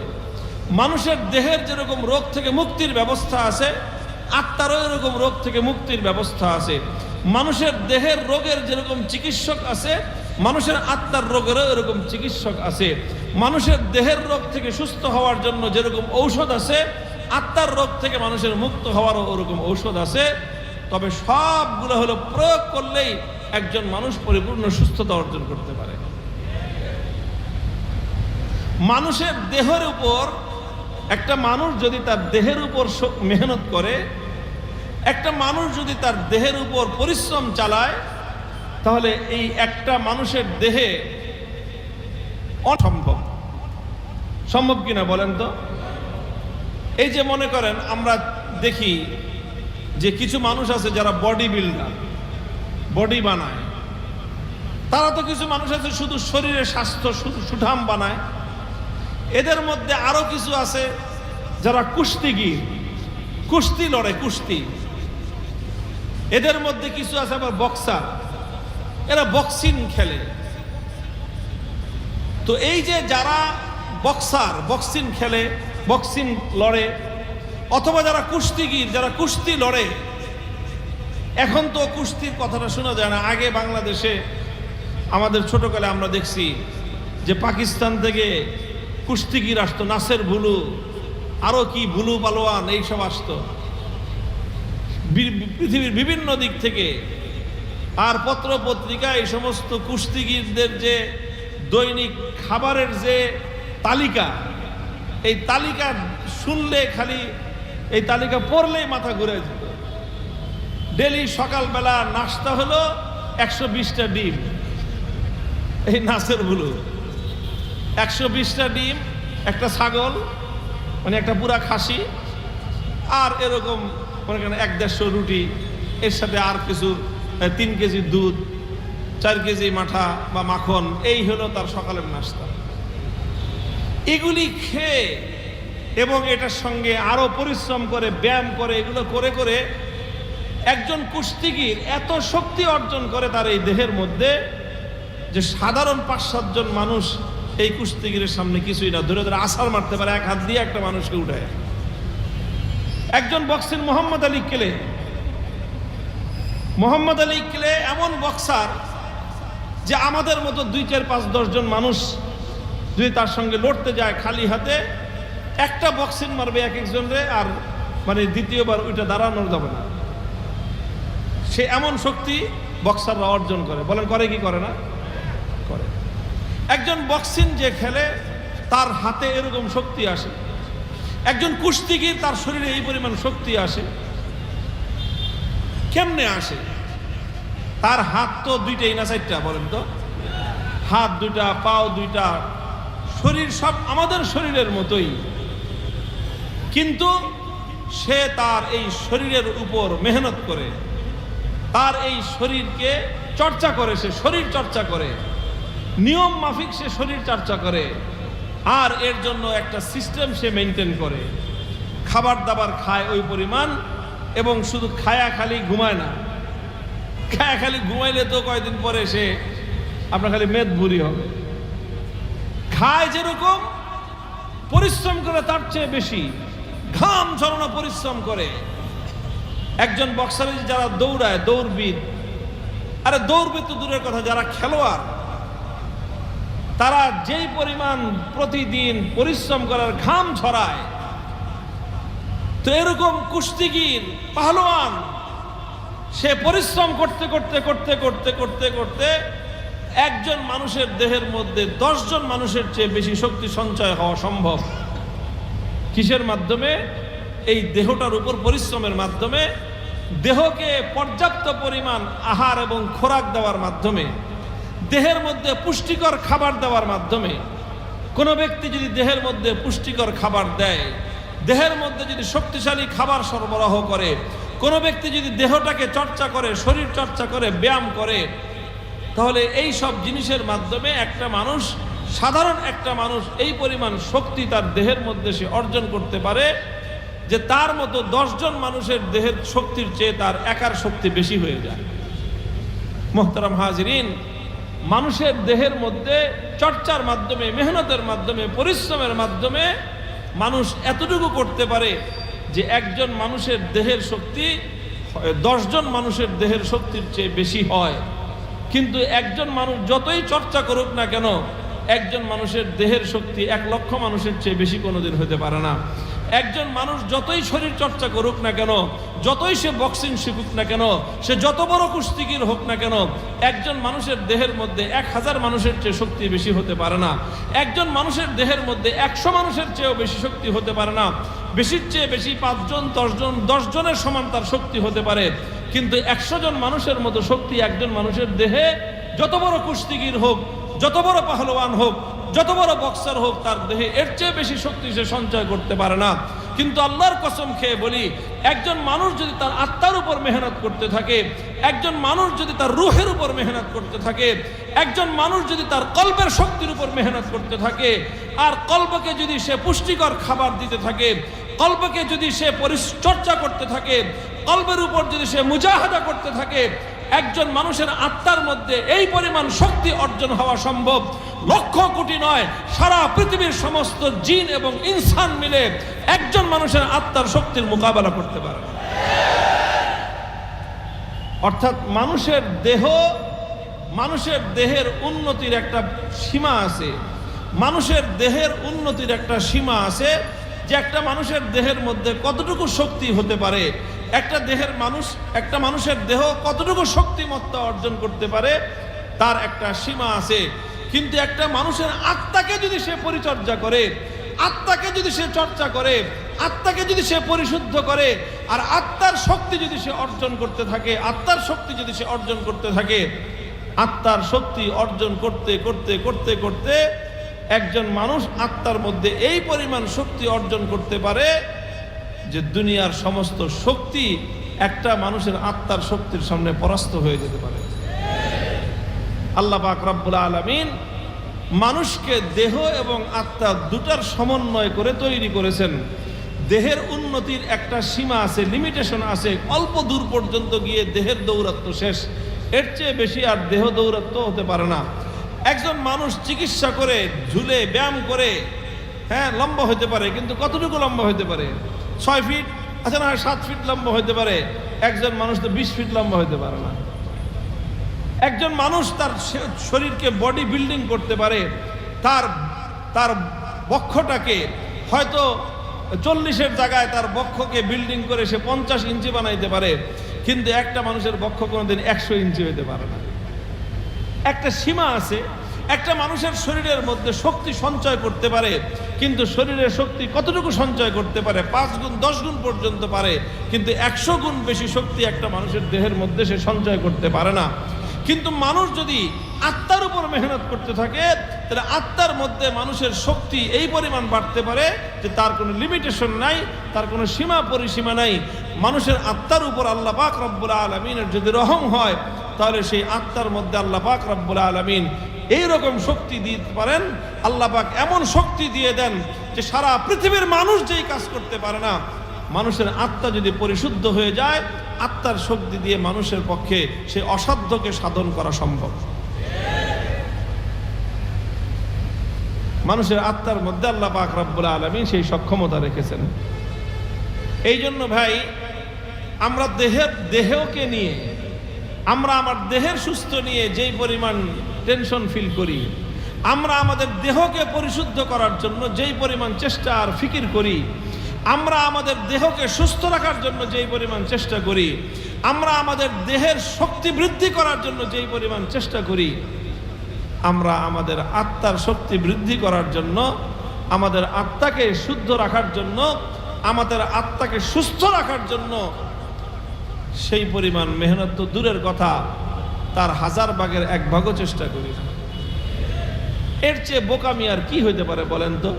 আপনি একটা ব্যবসার মধ্যে ইনভেস্ট যদি করেন, তো সেই ব্যবসায় সর্বোচ্চ 1 টাকায় আপনি 10 টাকা লাভ করতে পারবেন।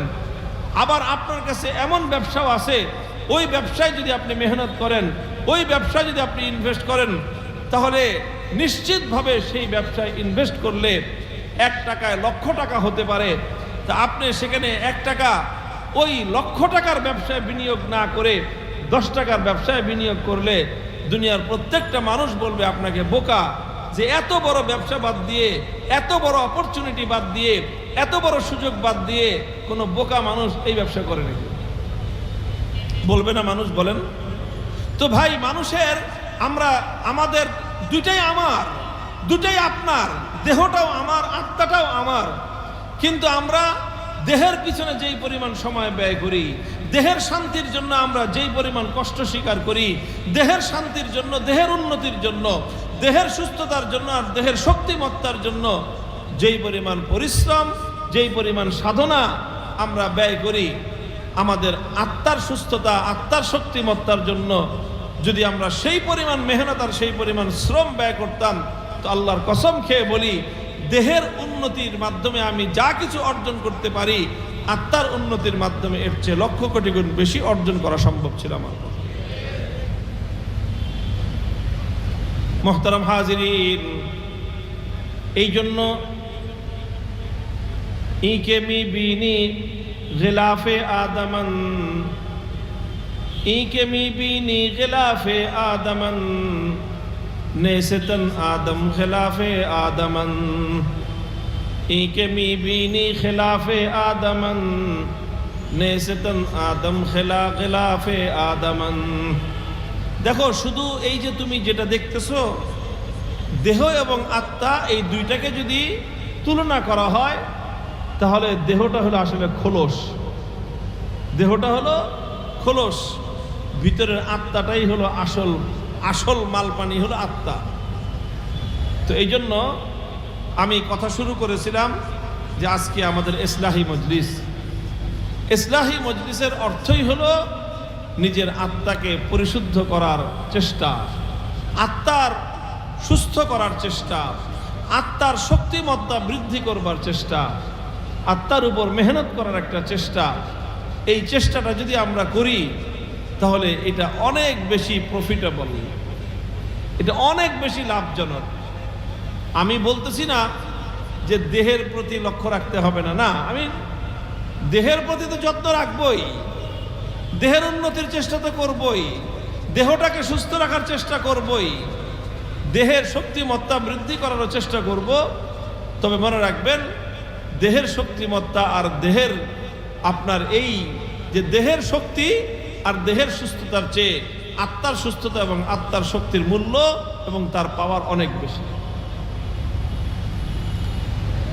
দেখেন, মুসলমান পৃথিবীতে অল্প সংখ্যক মুসলমান সারা বিশ্বকে জয় করেছে।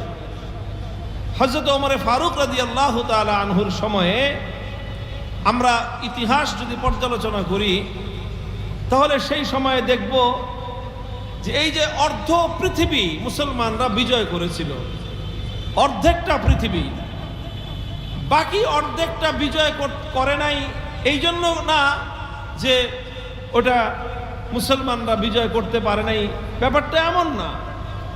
বাকি অর্ধেকটায় মুসলমানরা সমুদ্র পাড়ি দিয়ে পৌঁছতে পারে নাই এই জন্য বাকি অর্ধেকটা বিজয় হয় নাই। আর না হলে সারা দুনিয়ায় মুসলমানদের পতাকা তলে শামিল হয়ে যেত। এই যে বিশাল বিজয় মুসলমানরা অর্জন করেছে, এই অপ্রতিরোধ্য মুসলমানদের গতি কিসের মাধ্যমে ছিল? মুসলমানরা কি অনেক বেশি সৈনিক ছিল? লক্ষ লক্ষ সৈনিক মুসলমানদের ছিল না।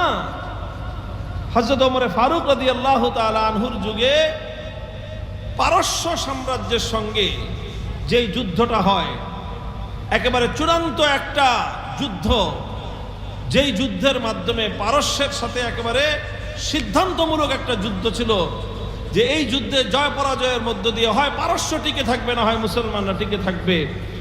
এইরকম একটা চূড়ান্ত লড়াই হয়েছিল পারস্য এবং মুসলমানদের মধ্যে। সেই যুদ্ধে আবু উবাইদা ইবনুল জাররাহ রাদিয়াল্লাহু তাআলা আনহু, যিনি মুসলমানদের সেনাপতি ছিলেন, তিনি সমস্ত মুসলিম সৈনিকদেরকে একত্রিত করার পরে সৈনিক সংখ্যা হয়েছিল ৩৫,০০০, অথচ পারস্য সেনা দলের সংখ্যা ছিল ৫ লক্ষাধিক। ৫ লক্ষাধিক। যুদ্ধের পরে ১৬ লক্ষ কাফের ময়দানে মারা পড়ছে,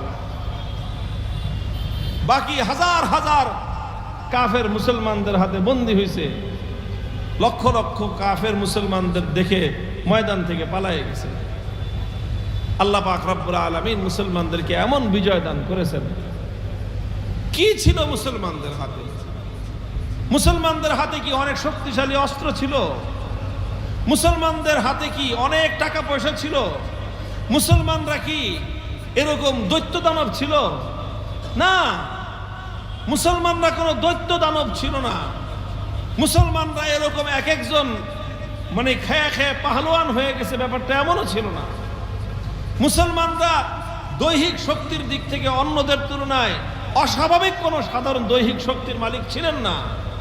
কিন্তু এরপরেও আল্লাহ পাক রব্বুল আলামিন যখন কাফের এবং মুসলমানদের মধ্যে লড়াই হতো, ঈমান এবং কুফরের যখন জিহাদ হতো, ময়দানে যখন বেঈমানের দল আর ঈমানদাররা মুখোমুখি হতো, তখন দেখা গেছে ৩,০০০ মুসলমানের হাতে ২ লক্ষ বেঈমান এমন ভাবে পরাস্ত হয়েছে যে ৩ লক্ষ মুসলমানের ভয়ে তারা ময়দান থেকে এমন ভাবে পালাইছে যে পিছন দিকে ফিরে তাকাবার সাহস হয় নাই।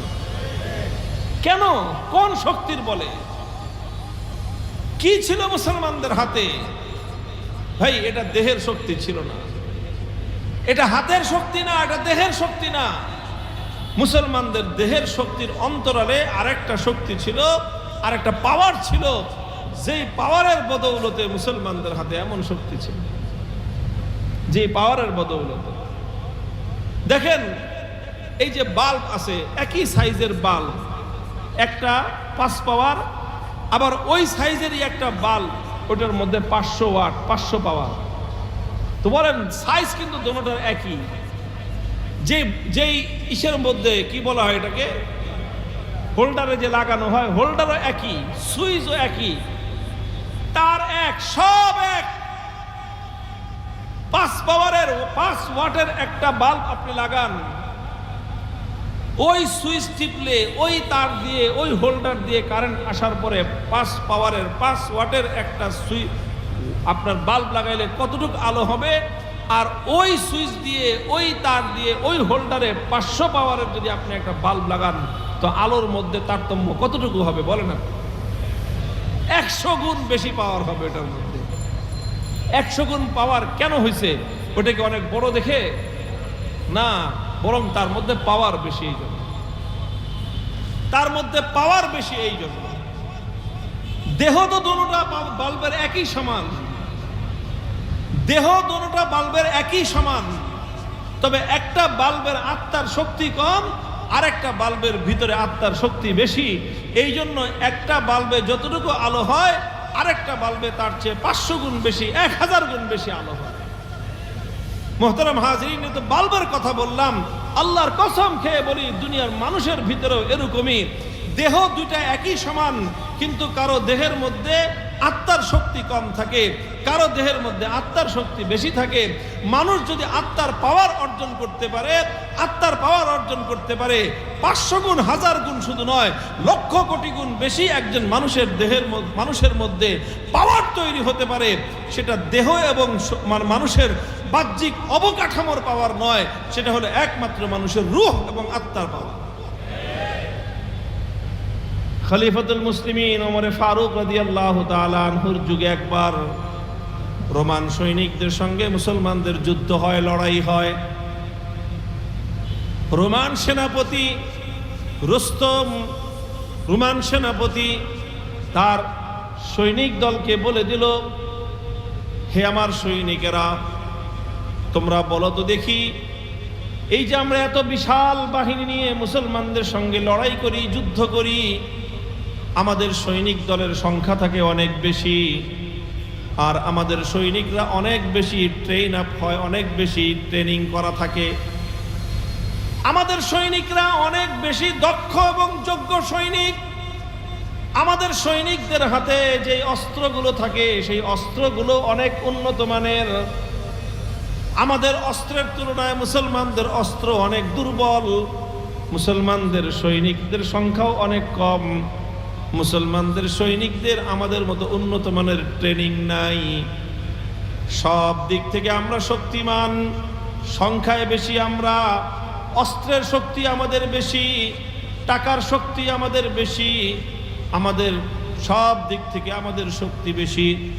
কিন্তু যখনই আমরা ওই মুসলমানদের সঙ্গে যুদ্ধের ময়দানে একত্রিত হয়ে যাই, তখন দেখা যায় স্বল্প সংখ্যক মুসলমানদের দুর্বল অস্ত্রের সামনে আমাদের এই বিপুল পরিমাণ সংখ্যক সৈনিক দল আর এই উন্নত মানের অস্ত্র শস্ত্রে সজ্জিত হয়ে আধুনিক এই সৈনিক দল ময়দানে বেশিক্ষণ টিকতে পারে না, ময়দান থেকে পালিয়ে যেতে বাধ্য হয়। তোমরা আমাকে জবাব দাও, মুসলমানদের সঙ্গে আমাদের শক্তির তারতম্যটা কোথায়? মুসলমানরা কোন শক্তিতে বলিয়ান হয়ে আমাদের সঙ্গে লড়াই করে, কোন শক্তিতে বলিয়ান হয়ে আমাদের সঙ্গে যুদ্ধ করে? মুহতারাম হাজিরিন, সেনাপতি যখন এই কথা বলতেছে, সৈনিক দলের মধ্যে পিনপতন, নীরবতা, কেউ কোনো জবাব দেয় না। একজন বৃদ্ধ সৈনিক দাঁড়িয়ে বলে, যদি গুস্তাখি মাফ করেন তাহলে আমাদের এবং মুসলমানদের মধ্যে শক্তির তারতম্যটা আমি আপনাকে বলতে চাই। বলো তুমি, এটাই তো আমি শুনতে চাই।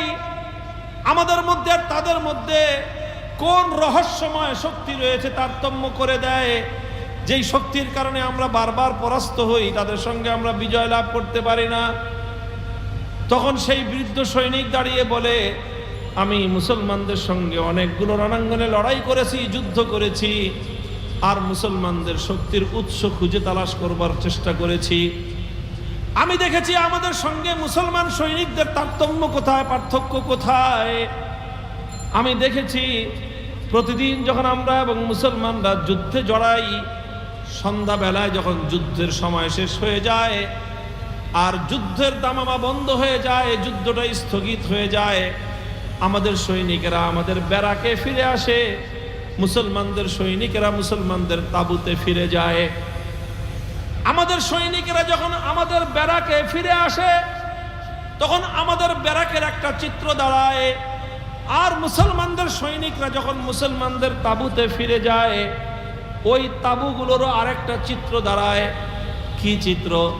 বলে যে আমাদের সৈনিকেরা আমাদের সেনা ক্যাম্পগুলোর প্রত্যেকটা ব্যারাকে ব্যারাকে রাত যখন একটু বাড়তে থাকে, তখন আস্তে আস্তে নর্তকীদের নাচ শুরু হয়, গান বাদ্য শুরু হয়ে যায়।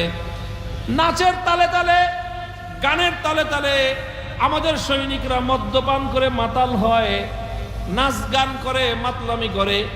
এটা করতে করতে রাত গভীর হয়ে যায়। এরপরে যখন রাতটা গভীর হয়, আমাদের সৈনিকরা সব ঘুমের মধ্যে অচেতন হয়ে পড়ে। রাত ঘুমের মধ্যে অচেতন অবস্থায় রাতটা অতিক্রান্ত হয়ে যায়। রাত অতিক্রান্ত হয়ে যখন পূর্ব দিগন্তে সূর্যের আলো উদিত হয়, সূর্যের উত্তাপ এসে যখন আমাদের সৈনিকদের গায়ে লাগে, তখন তাদের ঘুম ভাঙে। আর ঘুমটা ভাঙার পর যখন তারা আবার পরের দিনের জন্য যুদ্ধের দামামা বেজে যায়, তারা যখন যুদ্ধের রণাঙ্গনে যায়, আমাদের প্রতিটা সৈনিকের অবস্থা এই থাকে, প্রত্যেকের অন্তরের মধ্যে মৃত্যুর একটা ভয় থাকে, মরণের ভয়, মৃত্যুর ভয় নিয়ে তারা যুদ্ধের রণাঙ্গনে যায়। তাদের স্বপ্ন একটাই থাকে, যে কোনোভাবে নিরাপদে নিজের জীবনটা নিয়ে যেন আমি ঘরে ফিরতে পারি। এই হলো আমাদের সৈনিকদের অবস্থা। মুসলমানদের সৈনিকদের অবস্থা হলো এই, রাতের প্রথম প্রহরে তারা ঘুমিয়ে পড়ে।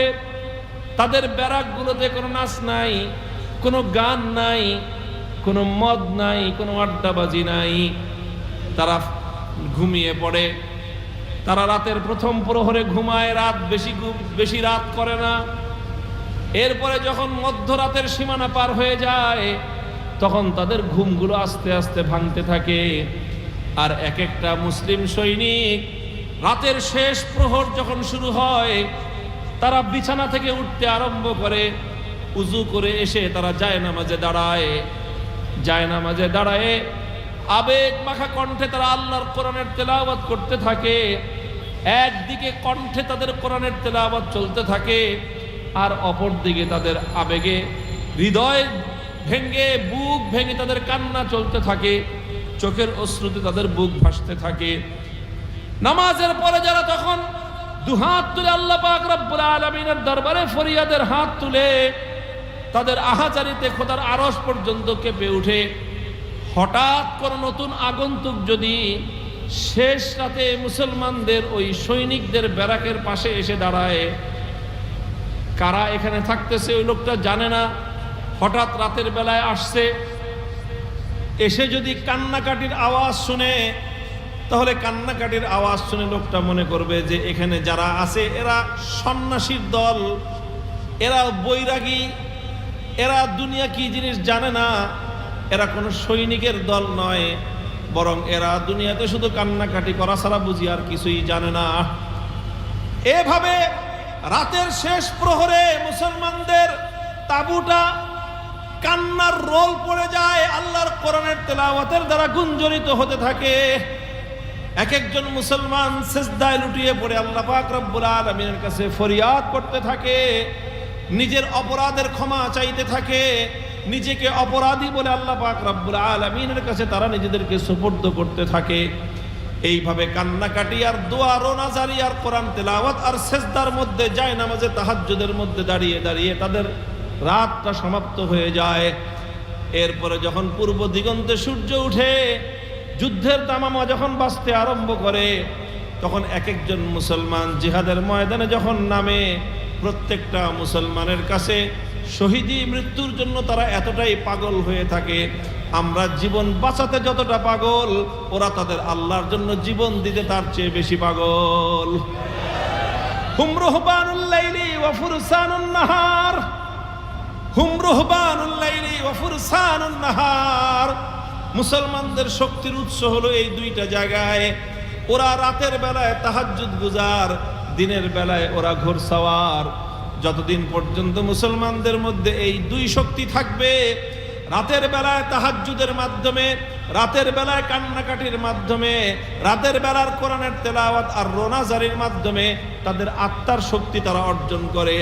আর ওই আত্মার শক্তি নিয়ে দিনের বেলায় যখন তারা এক হাতে তরবারি আর এক হাতে ঢাল নিয়ে আল্লাহু আকবরের স্লোগান নিয়ে যখন তারা জিহাদের ময়দানে নামে, 5 লক্ষ 10 লক্ষ নয়, তাম পৃথিবীর সমস্ত শত্রু মিলে ওই মুসলমানদের অগ্রযাত্রা রুখে দিতে পারে না। মুহতারাম হাজিরিন, সারা দুনিয়া মুসলমানরা জয় করেছে শুধুমাত্র বাহুর শক্তি দিয়ে নয়, সারা দুনিয়া মুসলমানরা জয় করেছে দেহের শক্তি দিয়ে নয়, সারা দুনিয়াতে কালেমার পতাকা উড়েছে শুধু তরবারির শক্তি দিয়ে নয়, সারা দুনিয়ার সমস্ত তাগুত, সমস্ত বাতিল, সমস্ত কুফরি শক্তি, সমস্ত তাগুতি শক্তি, সমস্ত মানব রচিত শক্তি মুসলমানদের পায়ের নিচে পিষ্ট হয়েছে আত্মার শক্তির কারণে। আল্লাহ পাক রব্বুল আলামিন মুসলমানদেরকে আত্মার শক্তিতে বলীয়ান করেছিলেন। সেই আত্মার উৎকর্ষতা হাসিল করতে হবে, নিজের আত্মাকে পরিশুদ্ধ করতে হবে। এটার নামই হলো ইসলাহ। আত্মার পরিশুদ্ধি হয়, আমি বলেছিলাম যে আমার আলোচনার মূল কথা এটাই, আত্মার পরিশুদ্ধি অর্জন করতে হবে। প্রশ্ন আসতে পারে আপনাদের অন্তরের মধ্যে এখন যে আমরা আত্মাটাকে পরিশুদ্ধ করব কেমনে, সুস্থ করব কেমনে, এবং এর মধ্যে শক্তিমত্তা অর্জন করব কিভাবে, আত্মার মধ্যে পাওয়ার বাড়াবো কেমনে? ভাই, আত্মার মধ্যে পাওয়ার বাড়ানোর দরকার আছে না নাই? দরকার আছে, দরকার আছে। আরে ভাই, আপনি দৌড়ায় কত দূর যাবেন বলেন তো? আচ্ছা বলেন তো, কেউ যদি একটা গাড়ির সাথে দৌড়ায় পাল্লা লাগায়, এই পাল্লা লাগায় লাভ আছে কোনো? এই গাড়ি এসকেলেটরে পা চাপ দিবে, ড্রাইভার গাড়ির এসকেলেটরের মধ্যে চাপ দিবে, ড্রাইভারের কি দৌড়াইতে হবে? হ্যাঁ, ড্রাইভারের শক্তি অনেক ব্যয় করতে হবে, ড্রাইভারকে অনেক পরিশ্রম করতে হবে। ও কিচ্ছু করতে হবে না, খালি এসকেলেটরে চাপ দিবে, ব্রেক সাইডে দিয়ে এসকেলেটরে চাপ দিবে, গাড়ির স্পিড উঠবে 100, আর একটু চাপ দিলে উঠবে 120, আর একটু চাপ দিলে উঠবে 150, এরপরে চাপ দিলে উঠে থাকবে 180 কিলোমিটার বেগে। ওই গাড়ি আরামসে দৌড়াতে থাকবে। আর আপনি জান প্রাণ দিয়ে যদি দৌড়াতে থাকেন, ঘন্টায় কত কিলোমিটার বেগে দৌড়াবেন আপনি বলেন তো? 10 কিলোমিটার না 20 কিলোমিটার দৌড়ালেন। 10 থেকে 15 কিলোমিটার একটা মানুষের পক্ষে ঘন্টায় দৌড়ানো কঠিন। 1 কিলোমিটার হাঁটতেই তো লাগে 10 থেকে 12 মিনিট। 1 ঘন্টা যদি আপনি হাঁটেন, হাইটা পারবেন হলো 6 কিলোমিটার যেতে পারবেন। আচ্ছা, খুব যদি জোরে দৌড়ান, কত 12 থেকে 13 কিলোমিটার দৌড়াতে পারবেন। আপনি যদি গাড়ির সঙ্গে পাল্লা দেন, দৌড়ে পারা সম্ভব? আচ্ছা, প্লেনের সঙ্গে পাল্লা দিয়েছেন আপনি, প্লেন যদি উড়াল দেয় আকাশে, ঢাকা থেকে সৌদি আরব যাইতে 6000 কিলোমিটার, হ্যাঁ কোনাকুনি গেলেও তো 3500 কিলোমিটার, 3500 কিলোমিটার যেতে লাগে 6 ঘন্টা। 500-600 কিলোমিটার বেগে একটা বিমান চলতে থাকে। মানে আপনি যদি বিমানের সঙ্গে, যে আমার শরীরে অনেক শক্তি আছে, আমি অনেক দৌড়বিদ, আমি অনেক জোরে দৌড়াইতে পারি, আরে বেটা তুই যত জোরে দৌড়াও, তোমার দৌড়ের একটা দৌড়াত্মের একটা সীমা আছে। দৌড়ায় কোনোদিন প্লেনের সঙ্গে পারা যাবে না, দৌড়ায় গাড়ির সঙ্গেই পারা যায় না। ভাই, মানুষের দেহের শক্তি হলো দৌড়ায় যেই পরিমাণ যাওয়া যায়, আর আত্মার শক্তিটা হলো প্লেন নয়, বিমান নয়, রকেটের চেয়েও বেশি গতিতে উড়ে যাওয়া যায়। আত্মার শক্তি অর্জন করো। আজ মুসলমানদের পতনের মূল কারণ হলো এই, মুসলমানরা দেহের শক্তি বৃদ্ধি করার ক্ষেত্রেই, বাহ্যিক শক্তি বৃদ্ধি করার মধ্যেই মুসলমানদের সকল দৃষ্টি নিবদ্ধ হয়ে আছে। অথচ যেখানে মূল পাওয়ার তৈরি হবে, সেই জায়গা থেকে মুসলমানরা বেখবর। এই জন্যই আজ সারা দুনিয়াব্যাপী মুসলমানদের উন্নতির ক্ষেত্রে সবচেয়ে বড় অন্তরায়। মুসলমানদের উন্নতির ক্ষেত্রে অন্তরায় এটাই। আর বেঈমানের দল ওরা জানে যে এই মুসলমানরা যদি আবার তাদের ওই পাওয়ারের সন্ধান পেয়ে যায়, এই মুসলমানরা যদি আবার তাদের ভিতরে পাওয়ার অর্জন করতে শুরু করে, তাহলে এই মুসলমানদেরকে ঠেকায় রাখা সম্ভব না। এই জন্য যত ধরনের শয়তানি বুদ্ধি আর যত ধরনের কুমন্ত্রণা আছে, এটা ওদের এজেন্টের মাধ্যমে দুনিয়ার মুসলমানদের শত্রুরা, ইহুদি খ্রিস্টান পশ্চিমা বিশ্ব, মুসলমানদের মধ্যে তাদের দালাল এবং এজেন্টদের মাধ্যমে তারা মুসলমানদেরকে পুশ করতে থাকে, কুমন্ত্রণা দিতে থাকে। খবরদার, খবরদার, দেহের শক্তি বাড়াও, বাহ্যিক শক্তি বাড়াও, আত্মার শক্তি বাড়ানোর দরকার নাই, পাওয়ার বাড়ানোর দরকার নাই। ভাই, দৌড়ায় পাওয়ারের সাথে পারা যায় না। বলেন, দৌড়ায় কি পাওয়ারের সাথে পারা যায়? দৌড়ায় তো গাড়ির পাওয়ারের সাথেই পারা যায় না। দৌড়ায় আপনি কেমনে বিমানের পাওয়ারের সাথে পারবেন? দৌড়ায় আপনি কেমনে রকেটের পাওয়ারের সঙ্গে পারবেন? আজকে বেঈমানদের হাতে পাওয়ার রকেট আছে, বেঈমানদের হাতে আজকে বিমানের পাওয়ার আছে, নানা ধরনের বাহ্যিক, তাদের হাতে বাহ্যিক পাওয়ার আছে। মুসলমানরা যদি এই বেঈমানদেরকে মোকাবেলা করতে হয়, পরাস্ত করতে হয়, আল্লাহ পাক রব্বুল আলামিন মুসলমানদের জন্য এক ঈমানি পাওয়ার রেখেছিলেন। সেই ঈমানি পাওয়ার যদি মুসলমানরা অর্জন করতে না পারে, আল্লাহর কসম খেয়ে বলি, মুসলমানদের ভাগ্যের পরিবর্তন হবে না। এই জন্য সর্বপ্রথম এই জায়গাটা থেকে আমাদের বের হয়ে আসতে হবে। কোন কোন প্রক্রিয়ার মাধ্যমে, কোন কোন ষড়যন্ত্রের মাধ্যমে, কোন কোন চক্রান্তের মাধ্যমে আমাদের আত্মার পাওয়ার যেন আমরা অর্জন করতে না পারি, মুসলমানরা যেন সেই কাজের দিকে মনোনিবেশ করতে না পারে, এই দিক থেকে মুসলমানদের দৃষ্টিকে ভিন্ন দিকে ফিরে রাখার জন্যই এই যত ধরনের অশ্লীলতা, বেহায়াপনা, নানা ধরনের পশ্চিমা কালচার, পশ্চিমা অসভ্যতা আজ মুসলমানদের মধ্যে তারা পুশ ইন করার চেষ্টা করতেছে। দেখেন কোরআনে পাকের সর্বশেষ সূরার নাম কি? সূরা নাস। সূরা নাস কি বলছেন আল্লাহ পাক? কুল আউযু বিরাব্বিন নাসি মালিকিন নাসি ইলাহিন নাস। হে নবী আপনি বলুন আমি আশ্রয় চাই, পানাহ চাই আল্লাহর কাছে যিনি মানুষের রব। কিসের থেকে পানাহ চাও? মিন শাররিল ওয়াসওয়াসিল খান্নাস।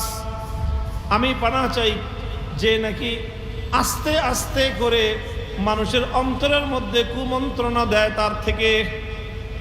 খুব স্লো পয়জনের মাধ্যমে অন্তরে কি দেয়? কুমন্ত্রণা দেয়। আল্লাযী ইউওয়াসবিসু ফি সুদুরিন নাস, মানুষের অন্তরের মধ্যে দ্বিধাদ্বন্দ্ব সৃষ্টি করে। মিনাল জিন্নাতি ওয়ান নাস, অর্থাৎ শয়তান আবার দুই রকম। আল্লাহর কোরআন বলতেছে একটা হলো জিন শয়তান আর একটা মানুষ শয়তান। একটা হলো জিন শয়তান আর একটা। এখন যারা আল্লাহর কোরআনের বিরুদ্ধে কথা বলে, কোরআনের ভাষায় এরা হলো মানুষ শয়তান। শয়তান কইলেও আবার কেউ আমাদের গালি দিছে, কেরে বাবা শয়তান করলে তখন সমস্যা কি? শয়তানকে তোমরা মাইন্ড করো কেন? কারণ শয়তান আর তোমরা তো এক দলের লোক। শয়তানের যেই কাজ, শয়তানের যে উদ্দেশ্য, সেটাই তোমরা বাস্তবায়ন করতেছো। তাহলে তোমাকে আমাকে যদি বলা হয়, আমাদেরকে যদি বলা হয় যে আমরা খেলাফতের কর্মী, তা আমরা তো খুশি হই। তোমাদেরকে শয়তানের দল বললে তোমাদের খুশি হওয়ার দরকার। মিনাল জিন্নাতি ওয়ান নাস, শয়তান কয় প্রকার? একটা হলো জিন শয়তান আর একটা হলো মানুষ শয়তান। তো যারা মুসলিম সমাজ থেকে, মানুষের সমাজ থেকে আল্লাহর কোরআনকে উৎখাত করতে চায়, কোরআনের বিধানকে উৎখাত করতে চায়, আল্লাহর আইনকে যারা উৎখাত করতে চায়, মুসলিম সভ্যতাকে যারা ধ্বংস করতে চায়, নিশ্চিতভাবে সন্দেহাতীতভাবে ওরা হলো মানুষ শয়তান। এই মানুষ শয়তানদেরকে প্রতিহত করাটাই আমাদের ইমানি দায়িত্ব। এতে পশ্চিমারা কি মনে করলো, জাতিসংঘ কি মনে করলো, আমেরিকা কি মনে করলো, ওই সমস্ত গণার টাইম আমাদের। আল্লাহ পাক রব্বুল আলামিন আমাদেরকে বুঝবার তৌফিক দান করেন। মুহতারাম হাজিরিন, অনেক লম্বা হয়ে গেছে কথা। আমি আপনাদেরকে দুইটা কথা বলবো বলে বলছিলাম, এই পর্যন্ত সংক্ষেপে বলে শেষ করে দেই। মানুষের আত্মার পরিশুদ্ধি অর্জন করার জন্য বলছিলাম দুইটা পথ। একটা হলো নিজে নিজে করতে হবে, আর একটা হলো অন্যের সাহায্যে করতে হবে। অন্যের সাহায্যে যেটা করতে হবে সেটা হলো যেখানে ভালো মানুষরা একত্রিত হয়, যেখানে কি হয়, ভালো মানুষরা ভালো কাজ নিয়ে, ভালো আমল নিয়ে একত্রিত হয়, সেই ভালো মানুষদের সঙ্গে একত্রিত হওয়া, এটা হলো নিজের আত্মার পরিশুদ্ধির প্রথম উপায়। কথাটা বুঝাতে পারিনি? কিছু মানুষ নেক আমল করে, তারা, আপনি আলাদা আলাদা থাকেন, তাহলে আপনার আত্মার পরিশুদ্ধি হবে না। আপনি এসে এই ভালো মানুষের ভালো কাজের সাথে আপনি জুড়ে যান, তাহলে ভালো মানুষের কাজের সঙ্গে যখন, সম্মিলিত কাজের সঙ্গে যখন আপনি থাকবেন, নেক আমলের সঙ্গে যখন আপনি একসঙ্গে চলতে থাকবেন, তো ধীরে ধীরে আপনার আত্মার পরিশুদ্ধি অর্জন হইতে থাকবে। এটা আল্লাহর কোরআন বলেছে। 2 নম্বর উপায় হলো যে নিজে নিজে চেষ্টা করতে হবে। নিজে চেষ্টা করার অর্থ হলো নিজে নিজে আমল করতে হবে। সবচেয়ে বড় আমল হলো যেটার দ্বারা মানুষের আত্মার পরিশুদ্ধি অর্জন হয়, সেটা হলো জিকরুল্লাহ, আল্লাহর জিকির। সেটা কি আল্লাহর নবী বলেছেন যে যখন মানুষের অন্তরের মধ্যে মরিচা পড়ে, মানুষের যেরকম লোহার মধ্যে মরিচা পড়ে, লোহার মধ্যে জং ধরে না, আলা ইন্না লিকুল্লি শাইইন সাকালাতুন ও সাকালাতুল কলবি যিকরুল্লাহ, যে মানুষের অন্তরের মধ্যেও এরকম জং ধরে, লোহার মধ্যে যেরকম জং ধরে। লোহার জং দূর করবার উপায় আছে না নাই? আছে। লোহার জং দূর করার বিভিন্ন মেডিসিন আছে। মানুষের অন্তরের মধ্যে যে জং ধরে, সেই জং দূর করবার উপায় হলো আল্লাহর জিকির। আল্লাহর জিকিরের মধ্যে সবচেয়ে উত্তম জিকির হলো কোরআনের তেলাওয়াত।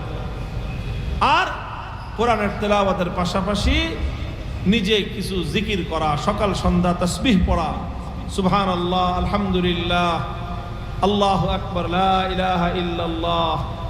এই সমস্ত জিকিরের দ্বারা মানুষের অন্তর পরিষ্কার হয়। অন্তর প্রথমে পরিষ্কার হয়, অন্তর প্রথমে সুস্থ হয়, সুস্থ হয়ে তারপরে ধীরে ধীরে তার মধ্যে শক্তিমত্তা অর্জন হয়।